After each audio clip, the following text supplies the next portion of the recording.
Hello and welcome to Pluribus Unum's Fireside Chats. Not as good as FDRs, but hey, it's something. Now, if you're a recurring viewer, you may be a little confused that this is what you're seeing instead of a visual podcast.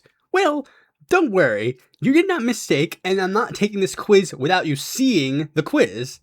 Instead, what is happening is, it's due to the, I don't know what happened, but, the fucking, OBS, the way it did it, I don't know if it's, because I have on the new mic, because I'm pretty sure I recorded stuff with this new mic, but for some reason, there was, a slight problem when I tried to, do this a little bit ago, and sure enough, I just wanted to prevent, this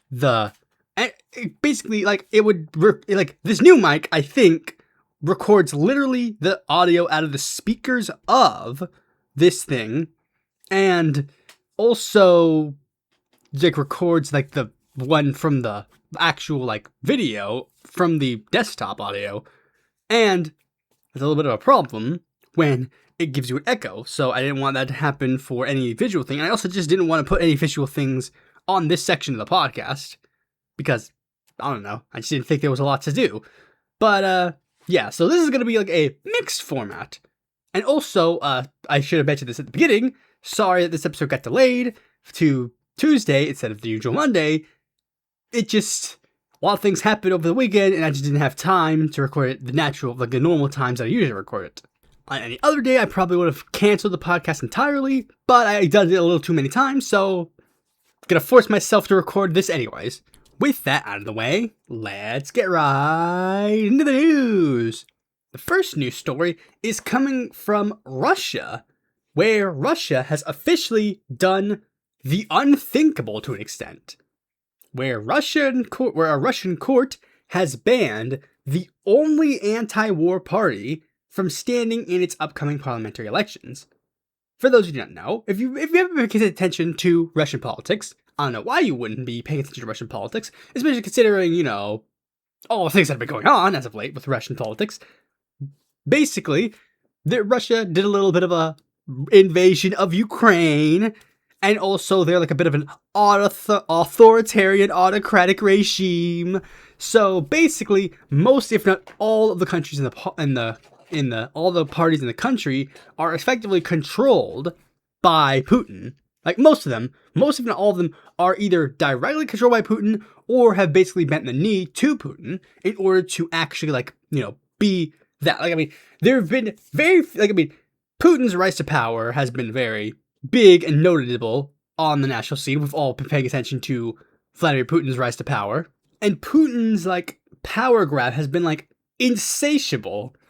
He is basically, whatever political parties were free from his control have slowly been consumed by him. Even movements that I think were started to, oppose Putin soon became controlled by Putin. The communist parties in the country that are, there have effectively been taken over. They've effectively been influenced by Nazbolism, so they've effectively been taken over by Putin, because Nazbolism was, of course, started by Alexander Dugin, and, they've effectively, again, bent the knee to Putin, and, yeah, basically, there was very few, I forget his name, you know his name, Ilya, and it starts with a P, and he was that Russian politician who was one of the few Russian politicians who actually was critical of Putin from the left, and he had a party, but then that party bent the knee to Putin, and then that guy's gone, and now he's fighting for Ukraine, and Putin doing that was smart on his part, because they tie into the Russian national identity with, their pro-Soviet, leanings, but also, they, would be, the left-wing parties would effectively be his only true opposition, given the fact that they would be the only ones that would actually form an actual truly legitimate movement against it, because they're the only ones who would actually be able to stand up to the Russian system as it is. But the country, the party that has effectively become the only opposition party in Russia at this point is a liberal political party called Yabloko. Yabloko was the only national party that actually stood against the Ukraine war. That was their big thing about them being in Russia. They were the only major political party in Russia that opposed the Ukraine war. And due to that fact, they've of course become major targets for Putin because they are the effectively opposition party in Russia. They chased Ilya out of the country, they killed Alexei Navalny, and now Yabloko's next. And the reason why that they're doing this, the official reason why they are being kicked off the ballot is because of allegations that Yabloko is getting funded by the quote-unquote LGBTQ movement, because they're also one of the few pro-gay, parties in Russia, which also Ilya used to be. Ilya used to be he was the only guy who voted against a bill that would have banned gay marriage or whatever in Russia, because that's basically one of Putin's big boogeymen for maintaining control. That basically it's the gay people are bad or whatever. Do I agree with everything Yabloko says? Obviously not. But in this case, yeah, they're repression of political parties without an actual real reason is fucking stupid. And it just shows your inability to actually do things. But anyways, let's move on to the next story. Two news stories coming from Mexico. The first news story is how AMLO's son, Andres Lopez Beltran, got his passport revoked by Marco Rubio. And the funny thing about this story is that Beltran,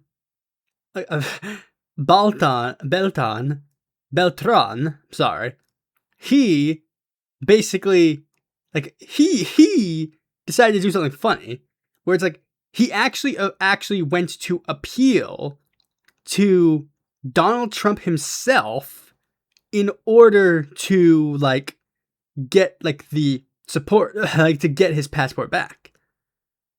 Because of course, if you don't remember, AMLO and Trump had this weird buddy-buddy relationship during his first term. But now, obviously, the second term, he doesn't have this friendship with Claudia Sheinbaum. And sure enough, that's of course leading to more things like this. And it's also because Claudia Sheinbaum has been this is the thing. It's weird. It's AMLO was I don't know if I'm trying to remember if AMLO was more connected to the Latin American left. He was definitely friends with them, and he definitely was supportive of them. But because he also, one of his big things was that he was an explicit non-interventionist. So maybe it was because he was not as connected to them, like an actual material support, that is leading to problems. And that's why Trump was friends with him, because he says all these words, but he's not doing anything. But with Sheinbaum, she's doing a lot more. She's actively trying to support the Latin American left. And due to that fact, now she's an actual threat. Maybe that's the reason why this is happening? It could also obviously be tons of misogyny and again, he wants a Mexico. He wants to take more. He wants control of the entirety of Latin America. That's what Trump wants. The Don Roe doctrine. He wants to effectively, truly take over. And due to that fact, he is now trying to do everything in his power to kick people who would be threats to his control of Latin America. And in this case, Mexico is the primary people who would be the opponents. Historically it was of course Venezuela, but now it's clearly Mexico. And speaking of Mexico, there's actually the second news story actually relates to Mexico as well, but it has more to do with Colombia. If you don't remember, Colombia just had an election, and they finally sworn in their new guy, Abelardo de Espilla. He's the new president. Gustavo Petro is no longer president anymore. And this is what ended up happening. So here's what happened. So Abelardo de Espilla, of course, he this is the thing. This is the funny thing, because this event kind of shows truly 100% how the Latin American left versus the Latin American right is in regards to their thing. And this is always the thing. This is the truth. All left-wing movements around the world are more nationalistic to the actual interests of their people than the right-wing movements are. We all know that's already true, but this story shows this 10 times over. So Espilla got elected, and his first decree, the first thing that he did when he got into office, was he announced, out of all the first things to do upon your immediate inauguration, the first thing he does is talk about Israel. That's the first thing he does. The first thing he does. Basically, he's like, oh, Gustavo Petro, like, blah, blah, blah. He's, blah, blah, blah. Like, we're going to restore our beautiful, loving friendship with the blah, blah, blah, Israel, blah, blah, blah. Like, that's the first thing he did. Meanwhile, the first thing Gustavo Petro did during his inauguration was a thing that, again, showed the true nationalism, the true patriotism that he had for his country. That, like, one of the things that happened was that one of the things that happened was that during the inauguration, the leader from Spain, I think, was it the king? Was it the king? King from Spain? Was he there? Yeah, the king from Spain was there. And, like, one of the conditions that the king from Spain had, like, to be there was that, I don't know if it was a condition or if it was, like, something that just wasn't allowed, but one of the things that was, like Gustavo Petro wanted the sword of Simon Bolivar, the famed, like, Latin American revolutionary who liberated many countries in Latin America, including but not limited to Venezuela, Colombia, and a couple of others, that many in the Latin American left take as a basically spiritual, like, head. And Gustavo Petro literally paused his inauguration to unveil the sword to the people, having it walked right past King Felipe. Again, shows the massive contrast, doesn't it? Esperia wants to basically declare, like, oh, we declare our loyalty to Israel. Meanwhile, again, Gustavo Petro, first thing he does is, like, we're showing our independence by bringing out the sword of the person who brought us our independence. Because, again, all of these nationalistic movements, right-wing nationalist movements in the world, are all beholden to the West, beholden to the United States, beholden to Israel. We say the same thing, because, like, a lot of Japanese, like, the Japanese ultranationalists, because I just watched a video about not just watched it, but I watched it a couple of days ago, where it's like the new right-wing Japanese ultranationalist movement, they're all pro-American. It's like, that's just how it is. The Japanese ultranationalists were literally pro-American. They literally were like, America is our savior. That was literally the thing. It's like, how are you a nationalist? You're not a nationalist for your nation. But this is the other thing that shows how strange this is. So basically, here's what happened. Colombia recently had an earthquake, like, not that long after, like, during his inauguration, like, not that long around his inauguration. And what ended up happening is that Claudia Sheinbaum, famed leftist president of Mexico, which I talked a lot about before, she decided she was going to send an emergency force. Like, because Mexico has a very prominent emergency rescue force that go into nations to help people. But then Colombia said no to them coming over. And instead, they called for the Israeli team to do it instead. But the problem is, Mexico was closer, so they were like, they were going to send it. They sent it almost immediately after it happened, but they were rejected. The Israel team came like 3 days later. So he literally actively fucked over his own country because he is more loyal to the West, because the West has dubbed Israel the good guys and Mexico the bad guys. That's why all these right-wing nationalist movements are such fucking jokes. Like, they only work in America. Otherwise, they don't work in other nations, because every other nation, they're just simps for I just can't, there's not much I can really say, because it's just like, this is just sort of fucking blatantly fucking stupid. Anyways, let's move on to the next story, and I'm only covering this news story now because I wanted to talk about it, because I recently had this thought in my head, and I just need an excuse to talk about it, and thankfully a news story has popped up to talk about it, and we're going to briefly talk about the Brazilian 2026 election. There will be a full podcast on that later, and I'll probably relitigate some of the points that I have in this point in that episode, but this is the thing about the current Israeli election. Lula is holding a slim lead over Bolsonaro, Flavio Bolsonaro. The poll shows that Lula has a 43% over the 40% of Flavio Bolsonaro. And that's in the second round. The first round, he has a 38%. And that's basically the rule. The rules are, like, very simple. Like, under Brazilian election rules, if no candidate secures more than half of the valid votes in the first round, the top two finishers advance to the runoff. So basically, Lula, in order to avoid a runoff, has to win 50% or more, which is statistically not likely, but again, that's just the thing. That's just the rules.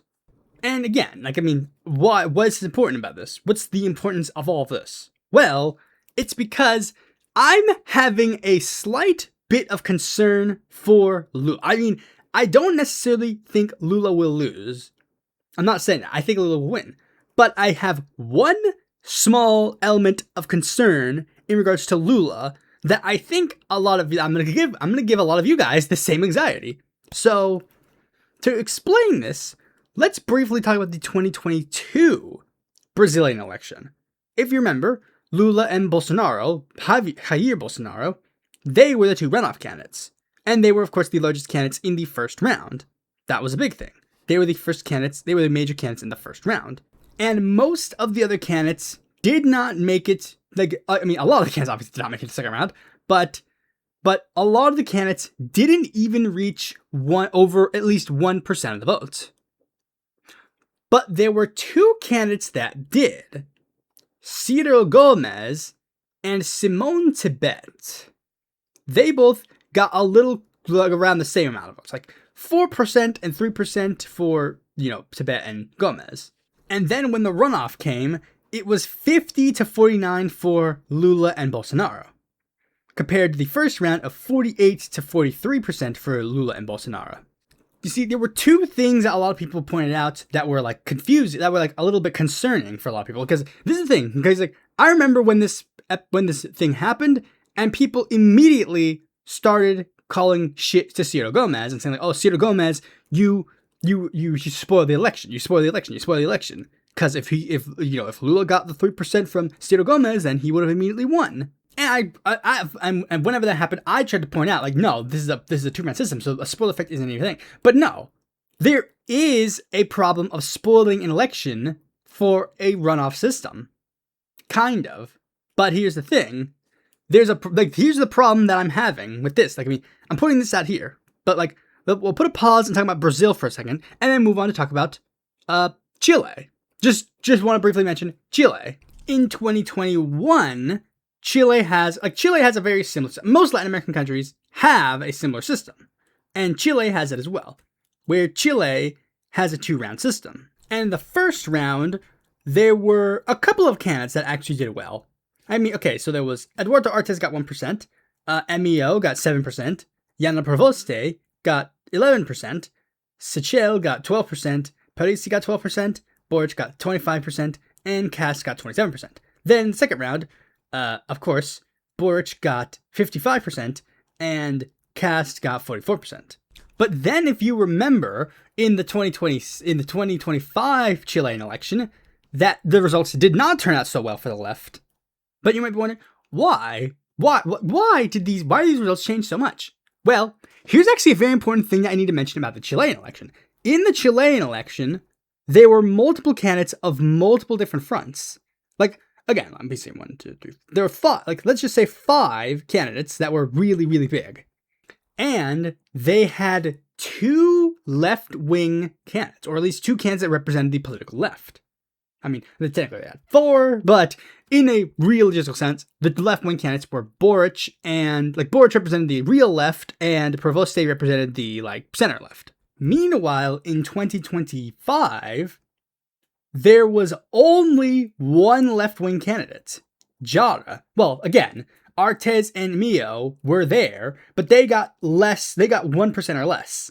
Jara had effectively swallowed up the entirety of the left vote.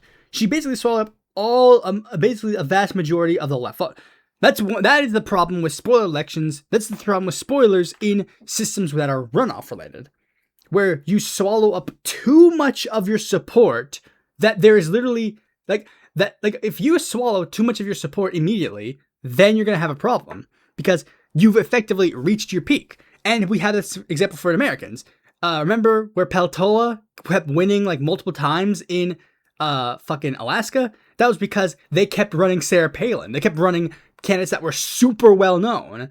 So she swallowed up all of the Republican vote basically immediately, so that Beckich voters just basically didn't feel like they needed to vote, like, help the Republican, because she was basically guaranteed the win, quote unquote. And again, that's basically how this election is. Like, Jada, she swallowed all the left-wing support.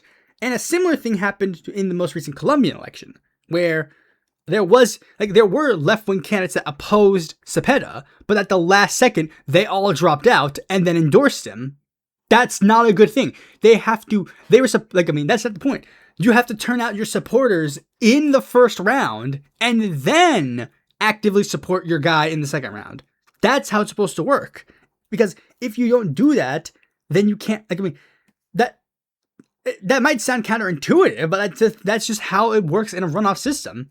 If two left-wing candidates run, this is how, that's how it would be.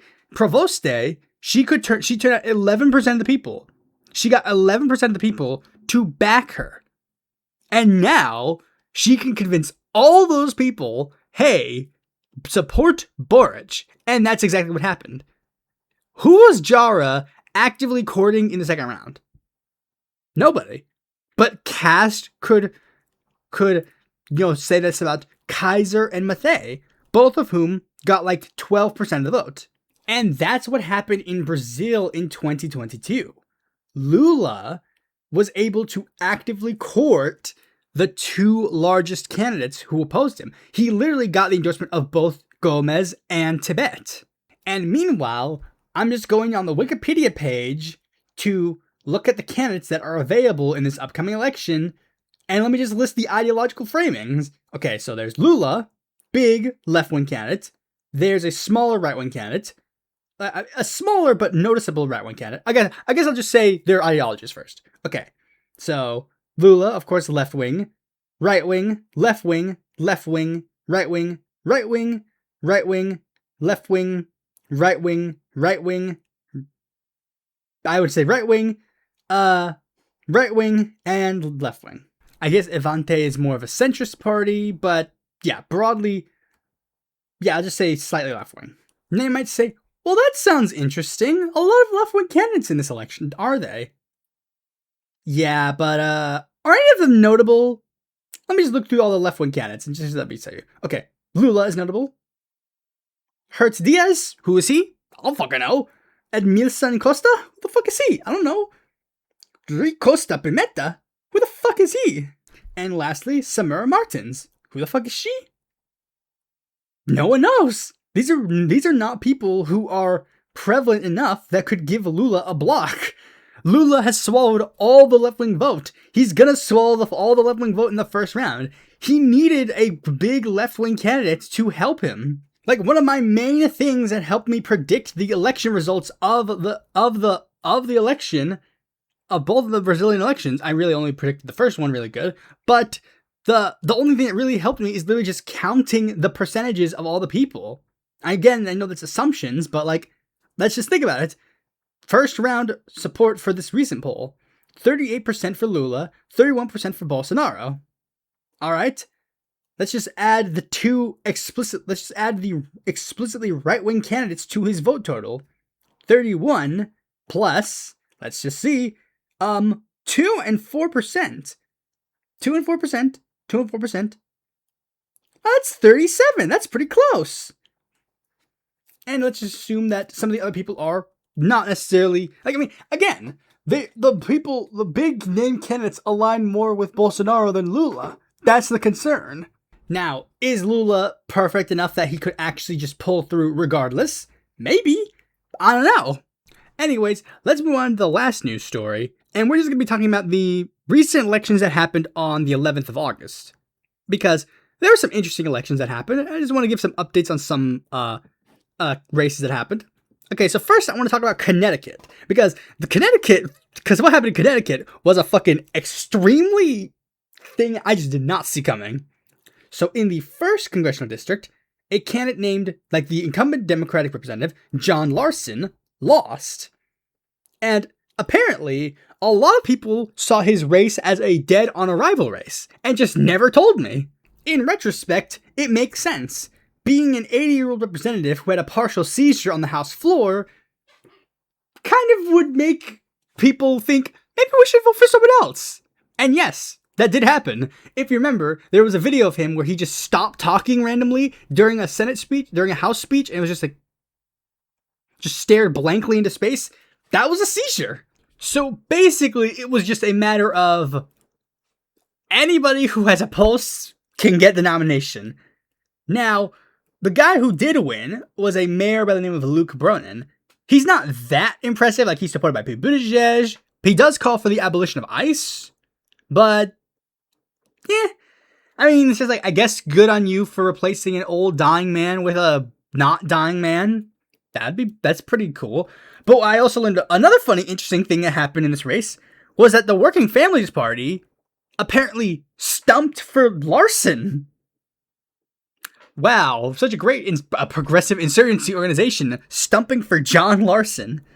And the Connecticut Working Families Party leader was actually like, during it, they were actually, I read a news story where it was like, everybody was lining up behind Bronin, and the Connecticut Working Families Party was like, oh no, we stand behind Larson. And literally they asked him the question like, hey, if Larson loses, are you going to keep him on the ballot in November? And he was just like, I don't know. Like, I mean, they were just like, I don't know. It's just like, wow, that's fucking interesting. Anyways, next state is Minnesota. Shock of all shocks, Ilhan Omar won in District 5, but people congratulate her a lot more considering this is her first blowout win. Keith Ellison won the Attorney General race, shocker. And in District 2, Matt Little won the race. Honestly, not that surprising. I mean, again, maybe it's just because I wasn't paying attention to the race, but I honestly didn't see anybody else doing it. I'm pretty sure he got a lot of the major endorsements in that race, so I mean, I could be wrong, but I'm pretty sure he got most of the major endorsements in the race that are important. The only endorsement that could have actually made a difference in this race was Craig's, because this is her district. In the governor's race, I was backing nobody in the governor's race, but shock of all shocks, Amy Klobuchar and Lisa DeMuth won. I don't know if there's a lot of people who were that shocked. I think some people were probably shocked a lot more about the Republican side because they were really thinking that that Mike Lindell might actually win the race. But funny enough, like, he obviously announced, doing the MAGA thing. He was like, oh, the election was rigged against me. And I can't wait. There's nothing getting to cut from that, but whatever. In the Senate race, I actually want to talk about the Republican side first, because the Republican side actually has a funny, interesting thing that just happened. So, in the Republican side of the race, nobody was paying attention to the Republican side of the race, but there was a little-known candidate named Royce White, who basically was basically like every fucking has-been like, he's a basketball player who's basically a has-been loser that nobody gives a shit about, but he basically has been trying to build himself up as like a right-wing like figurehead on, whatever, because that's the easiest grift you can do after you become a fucking has-been. He tried to run against Ilhan Omar in 2022, he became the Senate nominee against Amy Klobuchar in 2024, and he tried to run for the Senate nomination in 2026 and got third place. But there's two funny things that he's doing right now that maybe we want to talk about him before I talk about like the obviously main thing about the Minnesota Senate race. And that's the fact that his apparent new grift right now, like he's doing a new grift right now, where him and another player are trying to get into the WNBA. Basically, him and this other fucking loser basketball player are doing the thing where they're like trying to be like, oh, well, I'm going to sign up with the WNBA because you could basically do anything in the NBA, but like the WNBA. But the other guy, Ines Kanter Freedom, he is just like, his thing is that he's just apparently signing the papers and just saying that he's a woman. But Royce White is getting a little too into the bit. Like he's like literally bought a wig and started like parading around in a wig, trying to be like, oh look, see, I'm a woman. And it's just like, this happens a lot on the right wing community. It's like, they're literally just like, be like, haha, wouldn't it be funny if I like, haha, wouldn't it be funny if I put on like a wig and put on like makeup and like did my nails and like got all these nice dresses and you guys started calling me a pretty girl as a bit, haha. Wouldn't it be funny? If you guys haha called me a cute girl instead of like look cute in my like my skirt and like complimented my hair and I bought me a lipstick, bought me it's like a bit. Wouldn't it be like funny? Wouldn't it be funny? Haha, as a bit? Wouldn't it be funny as a bit? Ha ha ha ha. Wouldn't it be funny as a bit? And it's just like, Royce, is there something you want to tell us? Because like again, it's like these guys show their ass because it's just like they just fucking like, it's like, who's the fucking woman's like who's the fucking Trump administration's person's husband who got, like, fucking, like, found out to be a cross-dresser? This is basically just that. But also, what is interesting is that immediately after losing, he announced that he intends to run for the Republican nomination for president in 2028. And not much I can say about that, because it's just obviously fucking stupid. Oh yeah, and speaking of the Senate race, Peggy Flanagan won. Honestly, I don't know why everyone was so worried about it. I mean, I know Craig was pulling a pretty good campaign near the end. I will say that. She had some pretty, she was making some rounds near the end, as far as I've seen. Getting Tim Walz' wife's endorsement, that was a thing.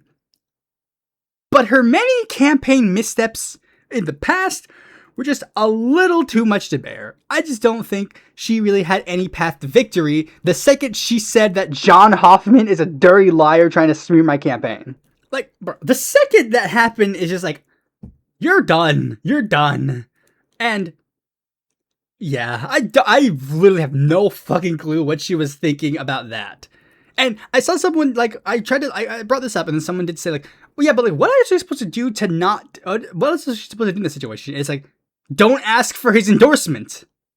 Simple solution. Don't ask for his endorsement after he fucking got shot and almost died.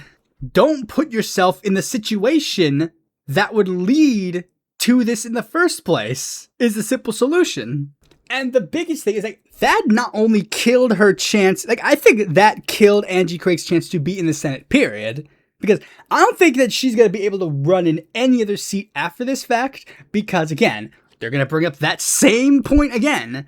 And I think that put to bed the long-standing theory. Because, like, most people have had the long-standing theory that Angie Craig and Peggy Flanagan were both going to end up in the Senate via Amy Klobuchar's eventual, like, resignation and eventual appointment when she wins the governor's race. But Craig is not getting that appointment no more. Most people will even say, like, guys, she wasn't going to get the appointment at all. But it's like, especially now, she's definitely not going to get that appointment. I could see reasons to explain why she might have gotten the appointment previously, but nowadays, appointment's gone. There's nothing. She's not winning it. Next state, let's move on to Wisconsin. And this is a big one. First, Mark Buchanan won, shocker.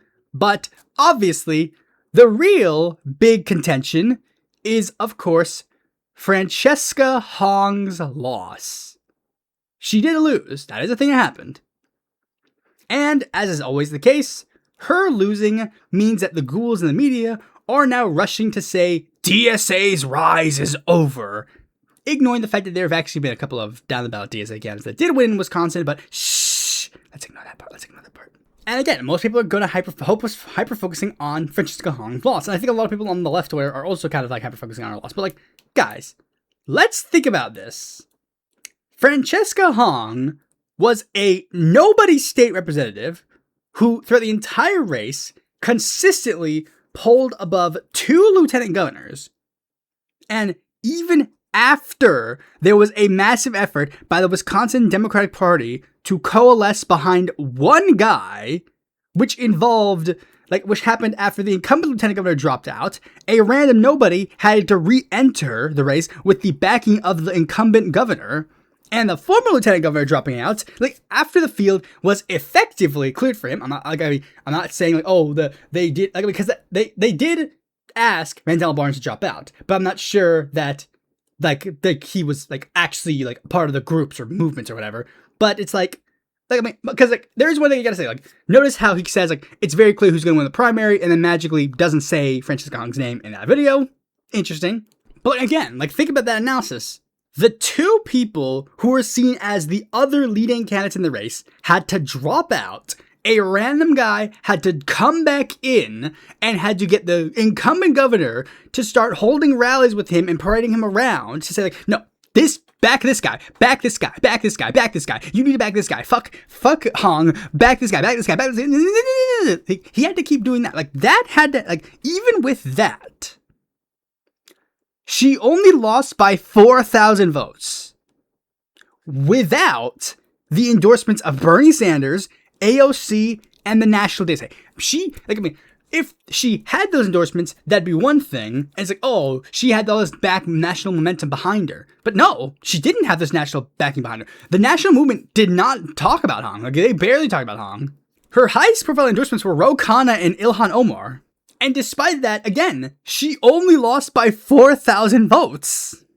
I'm just saying, rather than the scoffing from liberals and the doomerism from leftists, like the scoffing from one guys and the doomerism from the other guys are stupid. Because again, look at how close we got. We got, again, 4,000 votes.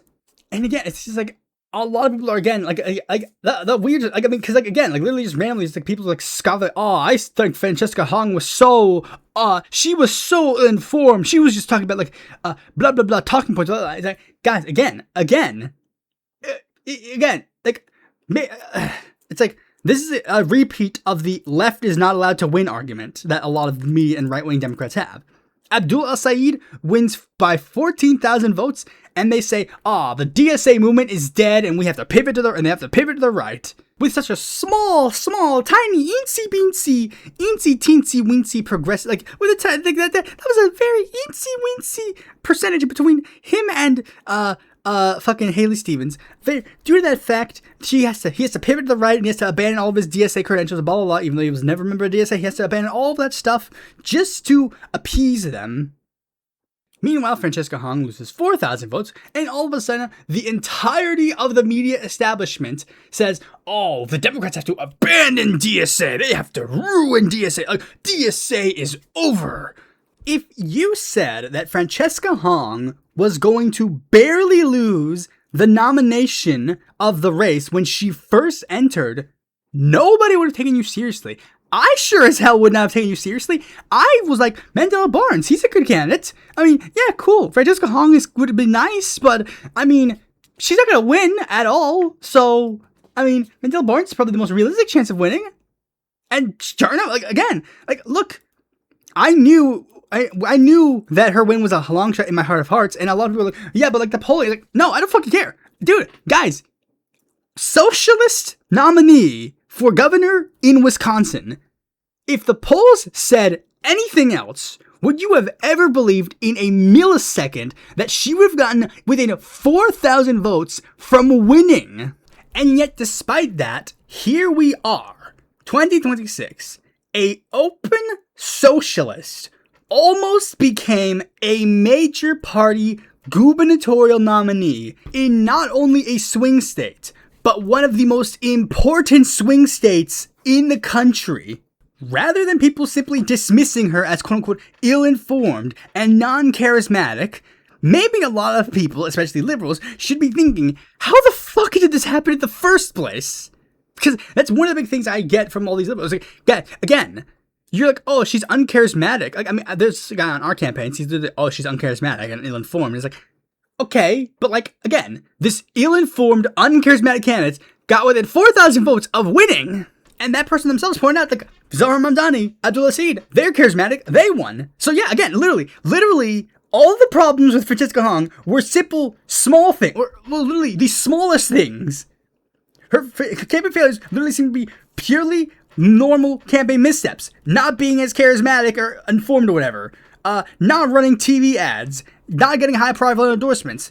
These are, again, small, minute things. I mean, obviously, they're not small, minute things, because, of course, they would factor into a fucking candidate winning an election. But I'm saying, like, there wasn't, oh, her ideology. No.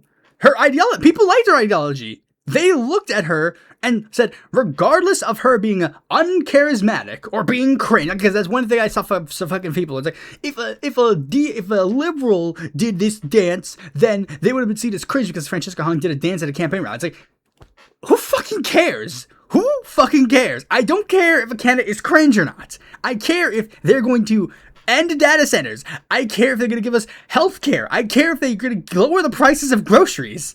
And that was a factor in Wisconsin. A lot of people were like, yeah, I want my groceries lower. I want my grocery prices lowered. And she said, hey, I'm going to lower your grocery prices. One of the big things that a lot of people pointed out was like one of her main things about her campaign. That was like the most important thing was data centers. Data centers was like the big factor in this race for her specifically. That she hyper-focused on data centers. And effectively, and this is already becoming a problem. This is again already becoming a problem. Like, I mean, because immediately after the nomination, after Hong lost the nomination, the immediate pivot was Tom Tiffany saying, hey, David Crowley's in the pocket of the data centers. Because that was his main issue, apparently. I will run as the data centers candidate. Like, again, I mean, I'm not doomorous about this. This is invigorating. A socialist candidate literally almost won against the mandate of heaven. Again, Crowley had this race literally gift wrapped to him. Sarah Rodriguez had to drop out. Tony Evers had to renege on his policy of, I'm not endorsing anybody, to shout out David Crowley from the dead. Mandela Barnes had to drop out at the last second after early voting had begun. Again, David Crowley got the mandate of heaven and still barely won. Even without a national DSA endorsement, even without, like, it was the Wisconsin DSA alone that propped up her campaign. It was a local DSA affiliate that propped up her campaign and was able to turn out tons of people to support her, even Trumpsters. That's not an L, that's a W. I saw this tweet where it's like, someone was like literally just like, wow, we're at the point where socialist candidates are now being judged as candidates. Like, that's the big thing. It's like, socialist candidates are now being judged as candidates, not as, oh, you're like pawns of the Soviet Union or like you're anti-American blah blah blahs. They're being judged as like actual candidates with actual policies, actual agendas. And the obvious lessons of this election are obvious. Next time, run TV ads. Next time, get the high-profile endorsements. Next time, National DSA should get more involved in races. Because, I mean, I got this email where it was like, stop the spoiler candidacies because there's some DSA, sometimes 2 DSA candidates run in some states, and it's like, oh, well, you know, we have to, like, actively, you know, support we have to make sure that the like, DSA, like, this doesn't happen, we don't split the vote. It's like, maybe if you want us to enforce that policy, you should also actively support the DSA people who do run. Like, you have to actively support the DSA people who are running solo candidacies, like Hong. Anyways, with that out of the way, let's move on to the main topic of this video. Alright, I know this format for this podcast was weird, but let's go over the 12 Axes quiz, the quiz that I was supposed to give you all at one point, and then I decided to do the episode on Made. Okay, so this the point of this quiz seems to be, I mean, I guess I can click the button to see how it works, but let's just look at this page right here. Do you really know your political ideology? You might have been labeling yourself wrong. In a few minutes, discover your real ideology, the country that thinks most like you, and the political leader closest to your ideals. It gives you a complete portrait, I guess. Would these be the 12 axes? These are the 12 axes that it judges you on your thing. The structure of your society, federal versus unity, security versus liberty for power, militarist or pacifist, democracy/autocracy, assimilation and multiculturalism, non-interventionist nationalist, probably not a good one, planning/free market, irreligious/religious, public-private, protectionism globalism, progressive traditionalist, technology biology. If I had to guess, I would say, like, I mean, I'm just going to put a guess right here, right now, just in case, just so people, just because.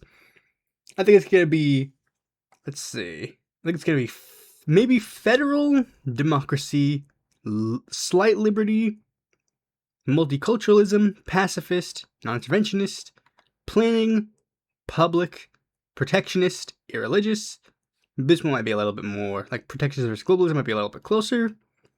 Progressive, and I think this one might be close too, but it might slightly lean towards, I guess I'm this one's probably a toss-up, because even with the AI thing now. And this is their political spectrum. Radical left, left, center, right, anarchist, libertarian, third positions, far right. If I had to guess, obviously, these two are probably going to be the top ones. Alright. This is how it looks. So let's go. And for this one, we're gonna be this is how I know this is going to be a big one. We're going to do the extreme version, 240 questions. I like to do these quizzes as thoroughly as I can. Inheritance and family property must be protected from any redistribution project. Disagree. Public buildings such as schools and courts should not be display religious symbols. Strongly agree. When a governor and the president clash, the final word should belong to the president.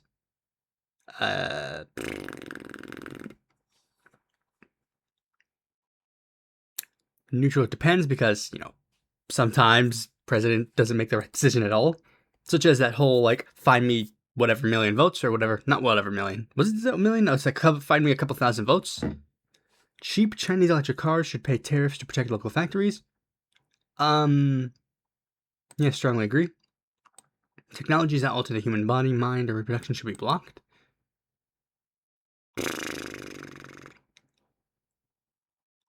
You see, this thing is a transhumanism question, so I'm gonna put slightly agree because I'm not really a fan of transhumanism.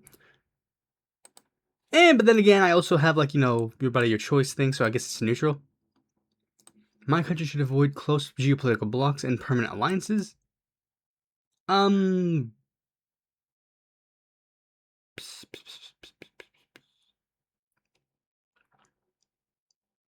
Broadly agree.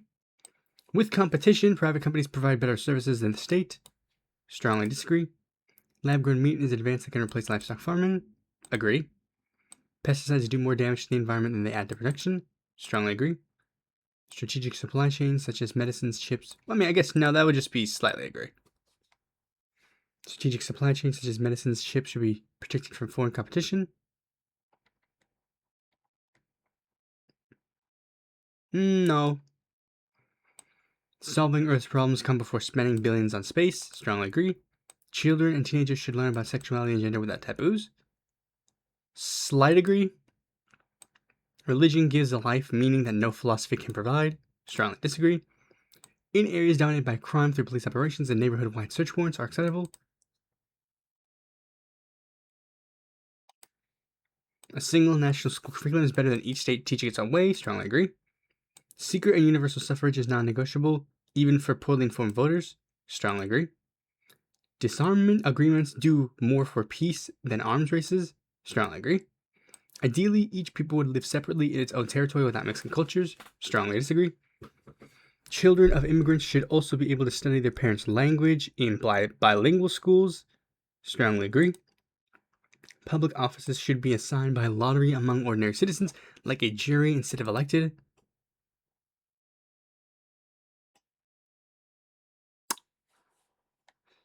Neutral, it depends. I guess that would be fine in some local offices, but I don't know if a national office would be good for that. Judging an entire culture as backward dangerous is prejudice, not an argument. Strongly agree. Requiring immigrants to adapt to the local culture is not prejudice, it's a condition for living together. Strongly disagree. My country should use this way to defend its companies abroad. Strongly disagree. GMO crops have fed billions of people and should keep being developed. Slight agree. Immigrants should not have to abandon their customs to live well in the country. Strongly agree. Even a government elected by a huge majority must respect the rights of the opposition. It depends on what does that mean. Respect their rights, as in don't ban them from doing certain things. Because yes, agree then. Cryptocurrencies like Bitcoin should be able to compete freely with government money. No. A country is only respected in the world if it has strong armed forces. Strongly disagree. The more countries spend on weapons, the greater the risk of war is for everyone. Strongly agree. Against global warming, relying on technology makes more sense than cutting consumption. That's new. I'm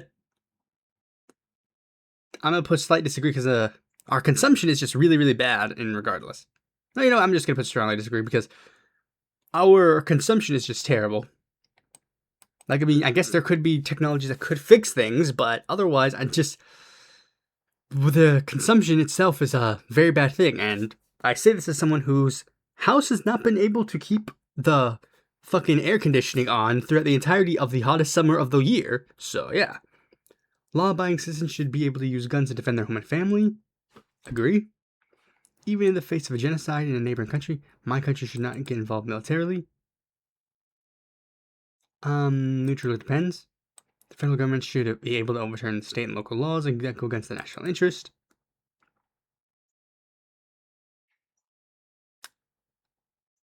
Neutral, it depends. It depends on what the state law is. A minimum wage set by, like, I mean, it's like the same. It's like the thing with, like, what's it called? Positive rights versus negative rights, where it's like something like, you should have the rights. If you want to give people more rights, that's fine, but you should never have the ability to take rights away. A minimum wage set by law protects workers more than free negotiation does. Editing embryos to choose intelligence or looks crosses an ethical line.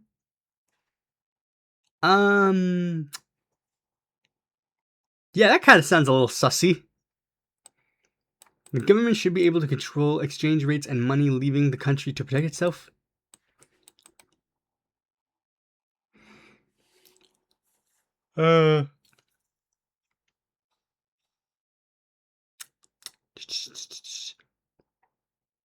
Neutral, because I'm also tired from all the things that have been going on in the weekend, so if I get brain fog, that's not my fault.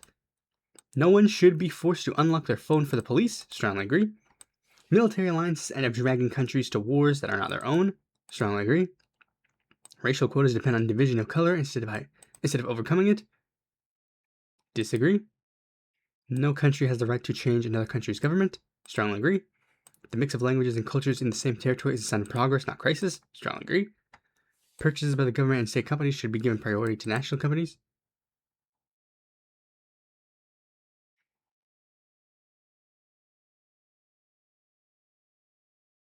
I guess. A woman's most important role is caring for the family at home. Strongly disagree. It is possible to mine and extract sources from rainforest while keeping the forest standing. I mean, I don't think so. Pornography, prostitution, and drugs are a sign of moral decay. Slight disagree. Like, I mean, there's like some degree where that can make sense, but also it's like they should be banned. That's the big thing. Preserving national traditions matters more than accommodating foreign customs. Strongly disagree. Deep reforms take time and should not be interrupted by frequent elections. Strongly disagree. Each state should have its own constitution, its own laws, its own police.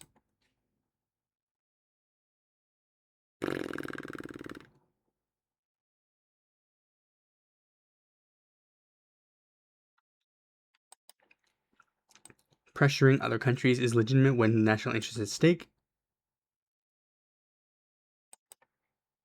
Food security means producing food in your own country, not depending on cheap imports. Agree. Even clean mining untouched rainforest crosses a line that should not be crossed.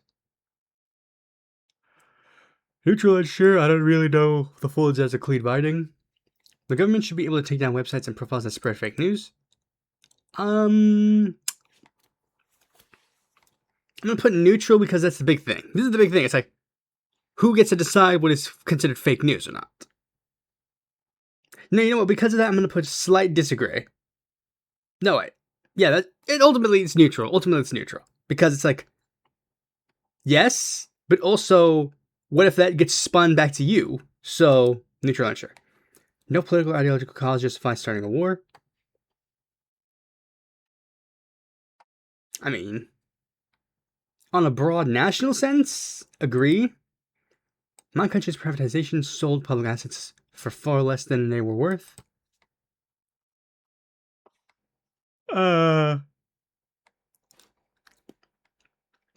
Neutral and sure, because it's that seems more like asking like an actual question about your country's affairs and not like a philosophical question. Tariffs should be cut to almost zero, even if some national industries go bankrupt. I would put strongly disagree. Tariffs should be cut to almost zero.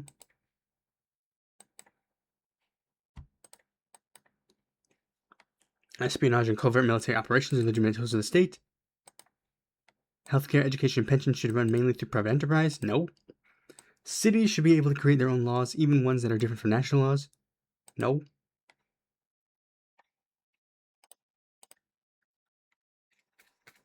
My country should use even military force to secure its interests in the region. Because again, this is like the thing. It's like depends on what those laws are.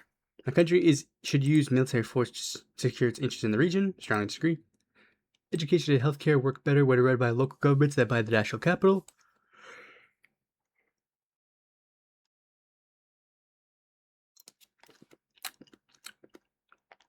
Clearly not. Import tariffs in my country benefit a few business owners and make life more expensive for everyone.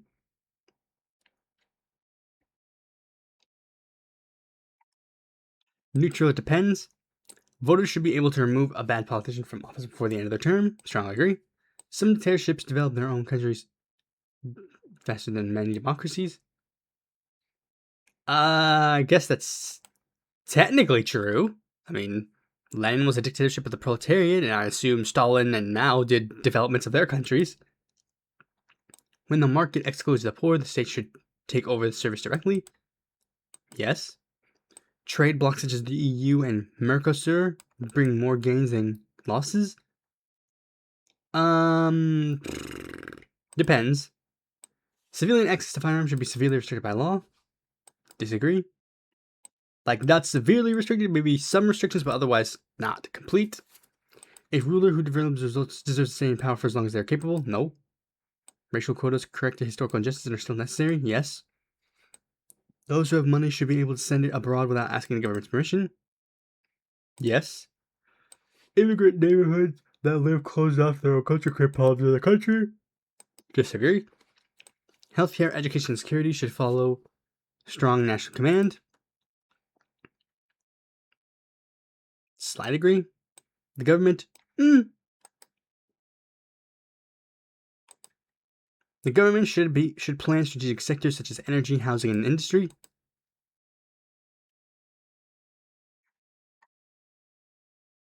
Strongly agree. Voluntary euthanasia should be legalized for people suffering from terminal illnesses. Check out my last podcast episode. Strongly agree. A revolution may be necessary to take economic power out of the hands of the few. Hey, what's that over there? The country's laws should reflect the values of the majority religion. No. Religious holidays should not be official in a secular state. I mean, it shouldn't be like, I don't think, this is going to be a hot take, but I don't think things like Christmas and Easter should be national holidays. They should be still recognized as holidays that people have time off for because of the fact that they are holidays that a lot of people will celebrate. But I don't believe that they should have been recognized as official state holidays of the United States. An independent central bank is worth more than the current government's political wishes. Neutral, it depends. Land reform is still a necessary measure in my country. Yes. Globalization has raised the standard of living for most of humanity.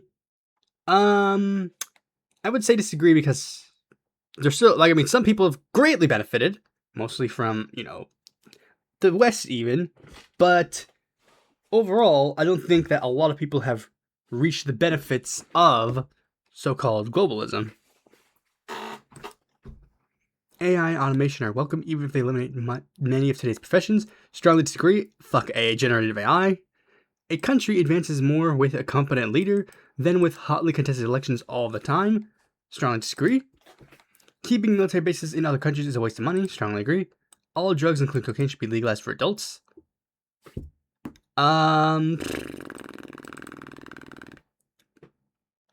Slight agree.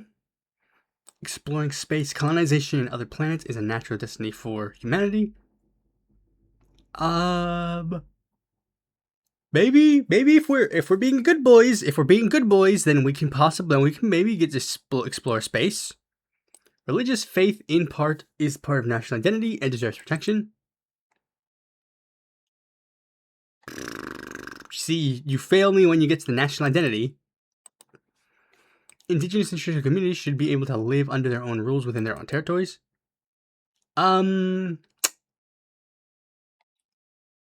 Provided they...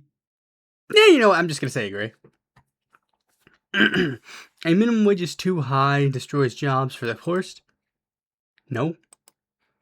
The press, the opposition, and protests must be able to harshly criticize the government. Absolutely. Parents should be the final authority on their children's moral education. No. No. The word God should not appear in the Constitution or in currency. Strongly agree. Negotiation diplomacy must be exhausted before any military option. Strongly agree. National industry should be protected with tariffs whenever necessary. Strongly agree. Welfare programs create dependency when they last too long. I'll put slight agree because I know some people are going to be like, oh, but Trump tariffs. Check out my episode on tariffs where I explain that it's not necessarily the Trump tariffs that are, it's basically not necessarily purely the Trump tariffs, but it's when you don't include things in parts of protectionist trade policy that also, like, you gotta do more than just tariffs is the big thing. Welfare programs create dependency when they last too long. No. States should have the right to secede from the country if the local majority votes for it. No. International courts should judge war crimes, including those of allied countries. Death penalty should be adopted for crimes such as rape and murder. No. Pushing God out of public life causes parts of today's more problems. No. Constitutional courts, such as the Supreme Court, should be able to strike down majority-backed laws that violate the Constitution.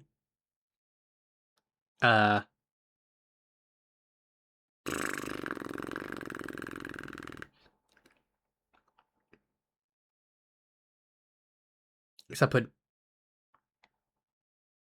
neutral depends. The simple life in the countryside is healthier than life in the big cities. Strongly disagree.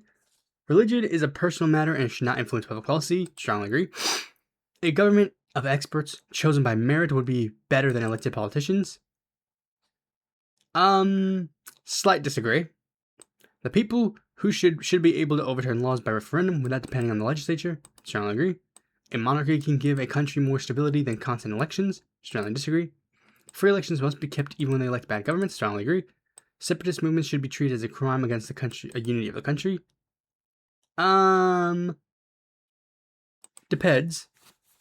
In serious crises, the government should be able to freeze prices of rents. Lifetime job security for civil servants makes the state rigid and expensive.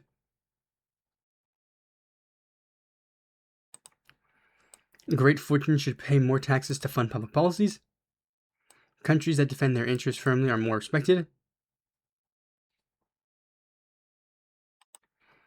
Heavy defense spending is necessary even when other areas need the money.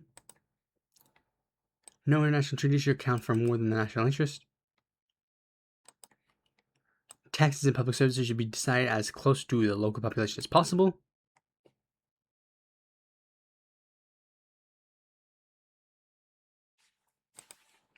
Gender-neutral language is an ideological opposition that distorts the language. Preemptive strikes are acceptable against enemies preparing for attack. A dictatorship can be legitimate if it guarantees order, security, and prosperity. Laws should be neutral and not follow the values of any religion. Borders should be open. Any peaceful person should live in any country. Churches and temples should pay taxes like any other organization. Tax competition between states show that taxes should be sent to the national level.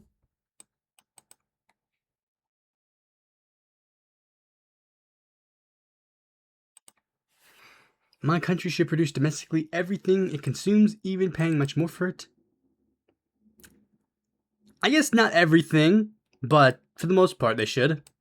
Even roads, police, and courts could be private things, pay for those by use them. No. Most taxes should stay in the state or city where they are collected. I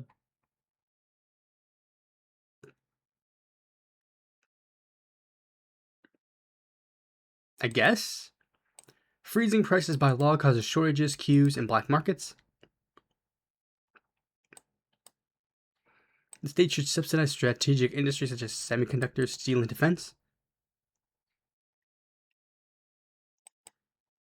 My country does the right thing by taking in refugees from neighboring countries in crises.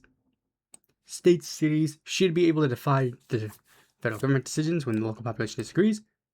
I'm just going to put strongly disagree because I live in the United States. I know what that means. Labor laws should be the same across the whole country without local negotiations. Wouldn't say they should be entirely the same. There should be if everybody, there should be a standard, like a good labor standard for everybody. But if you want to give more than that labor standard, low labor standard, then yes, absolutely. My country would work better as a union of nearly independent states. Technically, it already is, and clearly it's not working out so well. The right to vote should be restricted. Not every adult should be allowed to vote. Vaccination should be mandatory, even against the will of those who refuse. Hey, what's that over there? Children's sex education should follow the family's values, not the schools. Editing embryos' genes to create smarter, healthier people is a legitimate advance. No, that's just fucking eugenics, bro. Real marriage between a man and a woman. Teaching religion to young children is a form of indoctrination. Workers gain more by negotiating directly with their employers than through unions. No one should govern without having gone through the popular vote. International trade helps reduce poverty in every part of the world. Economic sovereignty is worth more than low prices at the supermarket. I put neutral because I don't believe that these are mutually exclusive things. The traditional family and good customs should still guide society. Open relationships and polyamory are choices as legitimate as interracial marriage. Smart diplomacy prevents more conflicts than heavily military arsenal. A society guided by science works better than one guided by fate. Marijuana should be legalized for production, sale, and use among adults. The gender identity declared by each person must be respected. Every new regulation is, in the end, a hidden tax on those who produce. In serious situations, curfews and state emergencies are legitimate tools. I'm going to put neutral because...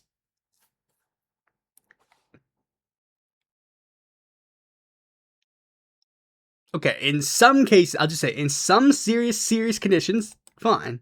But otherwise, no. It should be very much absolutely a last resort. Humanity would live better with less technology in a simpler, more natural way of life. Depends. Same-sex couples raise children just as well as couples of a man and a woman. Any law that bans what adults do in private isn't abused by the state. In the end, humanity would do a lot better without any religion. Free trade agreements with other countries make the economy grow. You do not need to believe in God to believe in an ethical, great person. Wars are almost never worth it, even against hostile regimes. My country should be ready to start a war if it secures its vital interests. Sanctions and diplomatic pressure are legitimate when a country's MAC.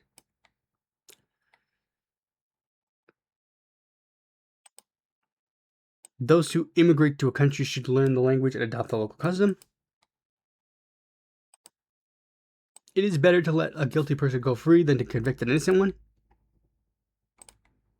Drones and autonomous weapons provide a decisive advantage, and my country should develop them. A single national police force would work better than several autonomous state police forces. Nuclear energy, AI, and genetic engineering should be embraced without excessive fear. These three, you picked the three worst fucking technologies to make this case with. My country should abolish its armed forces, such as Costa Rica did.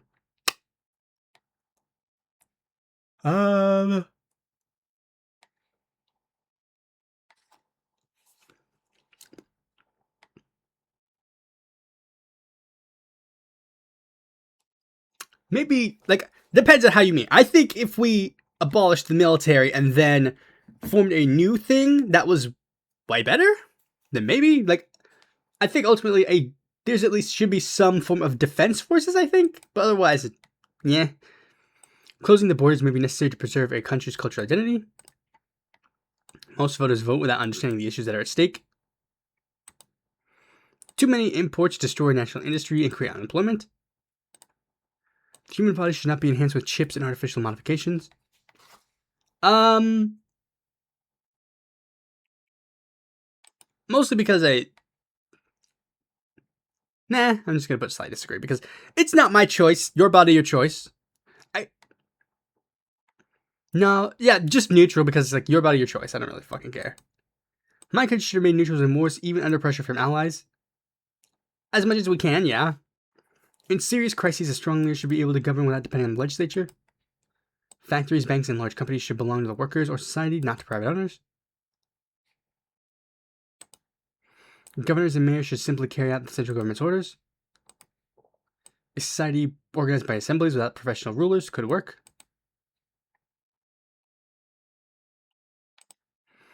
The cultures brought by people from other continents are part of my country's identity. Foreign companies should be banned from buying my country's strategic land and companies.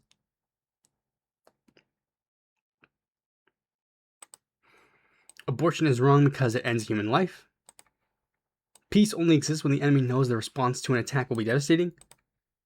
The more open the world, the more innovation and quality research the consumer.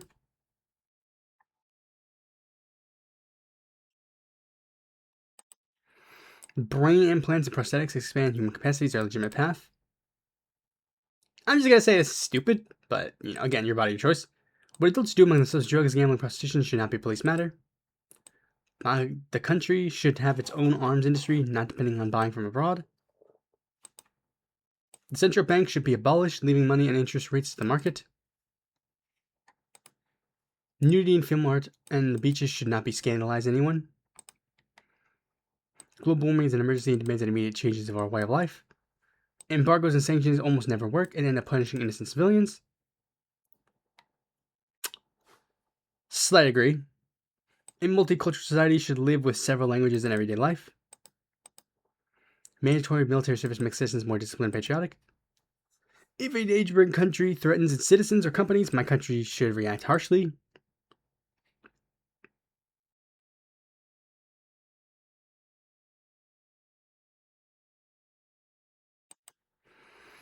Large private companies concentrate too much power over people's lives.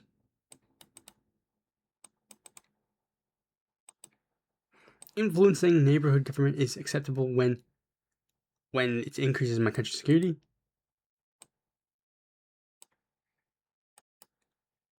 The government should choose and support national champion companies to compete abroad.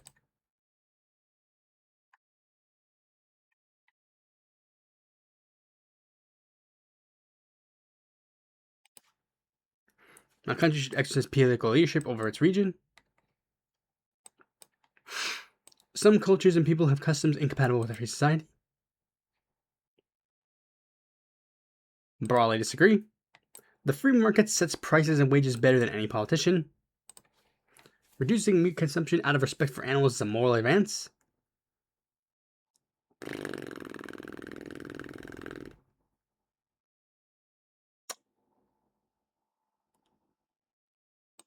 That's not really my major contention with the watering down of meat consumption. The whole country should follow the same laws, even against the preferences of each state. Neutral depends. Countries have the right to prefer immigrants from cultures similar to theirs. No, countries don't have rights.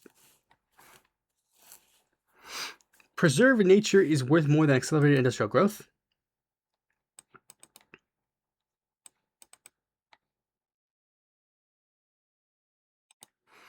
Healthcare, education, and water should not operate under the logic of profit. Religious traditions should be preserved in the family and passed on to the children. No, they should be disappeared. A people that loses its language and customs ceases to exist as a nation. No. I mean, it's that's weird, because for small indigenous communities, that makes sense, but we live in America. White people are not being, that's not even an option. And white people and Americans are not having their culture erased. The world would be better off without economic borders, and working as a single global market. I mean, we currently have one, and it's currently not working out. So no.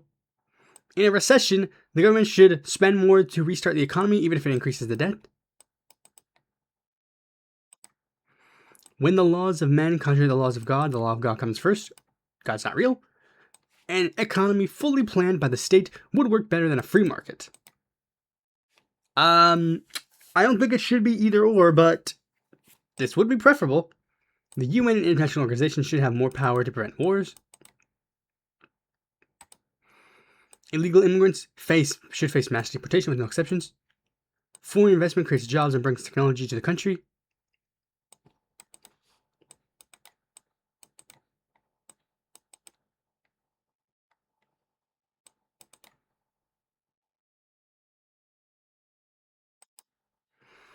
A basic income paid to all citizens would be a civilizational advance.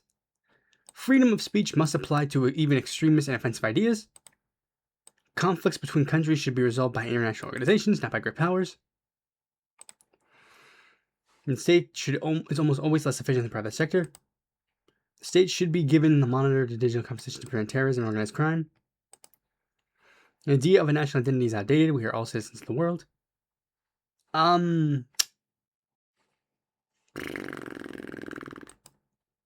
Abortion early in pregnancy can be a morally acceptable choice. The lower the tax burden, the more the economy grows. A central bank should obey the elected government, not act out of total independence. Cultural changes that come too fast end up destabilizing the whole world of society. I guess I'll just mention this, not entirely, obviously. I mean, Donald Trump is trying to, do with the Federal Reserve what he's doing. They shouldn't always follow the rules. Cultural changes, cultural changes that come too fast end up destabilizing the whole of society. Terrorism suspects should be held without a trial until the threat is passed. Multinationals pay taxes to create jobs and train local workers. Life in big cities offers more opportunities than life in the countryside. Technically true. Religion makes family life, and life in the community stronger. My country should pursue nuclear weapons so as to not depend on another's protection. Collecting taxes is, in the end of the day, a form of theft. My country should not send soldiers abroad, not even on peacekeeping missions. Marriages and family are sacred institutions, not just contracts. Marriage itself as an institution is wrong. I would put strongly disagree, but family is more of a quote-unquote sacred institution in the sense of literally. A relationship between two random people who sleep together is vastly different than the relationship between a person who was created from another being from the union of two people sleeping together. That's vastly different. So I'll slightly disagree. Each people should solve its own problems without outside interference. Foreign policy should pursue advantage, sovereignty, and influence, not international applause. LGBT couples should be allowed to show affection in public like any other couple. The state in my country should officially adopt a religious identity. Facial recognition cameras in the streets should be expanded to reduce crime. Instant digital payment systems give the government a dangerous power to monitor every purchase. I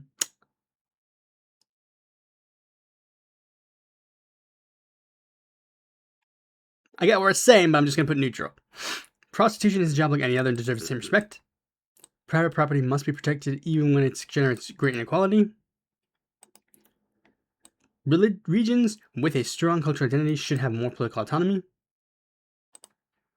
Faith should be the guide for my moral and political choices. The state should be able to ban parties and groups that threaten public order. Even with hostile regimes, dialogue usually works better than threats.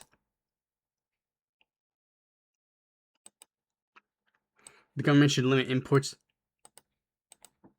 The government should limit imports that threaten local industry and jobs.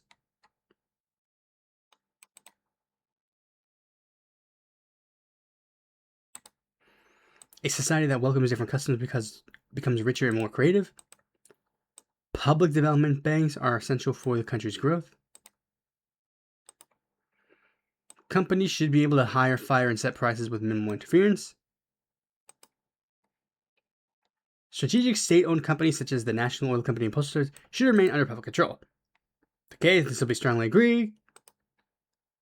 Alright, now the results. I'm going to see them in 3, 2, 1. My ideological profile is syndicalism, a movement that places unions and workers' organizations at the center of public discourse. Blah, blah, blah, blah. And labor control percentage result per axis. Balanced for federal and unitary. Representation democracy. Power liberty. Multiculturalism. Pacifist. Nationalist. Oh yeah, non-interventionist. No, I was reading that wrong. Public. Control. Trade. religion, morality, and I lean biology. My most compatible country is anarchist Aragon and Catalonia. During the Spanish Revolution, regions in Aragon and Catalonia lived in an anarchist experiment of collectivizing land and factories with workers' self-management and social organization without a central state. And my most compatible personality is Jeremy Corbyn. My other ones are eco-socialism, Luxembourgist socialism, and indigenism.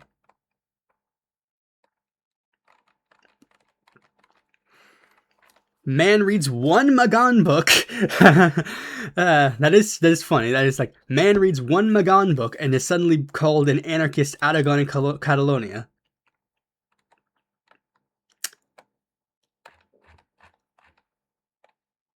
Yeah, that's pretty much all I gotta say on that. Thanks for watching this video. Be sure to like, comment, share, subscribe, and click the bell to notify when a future video comes out. And if you're more content from me, consider supporting me on Patreon.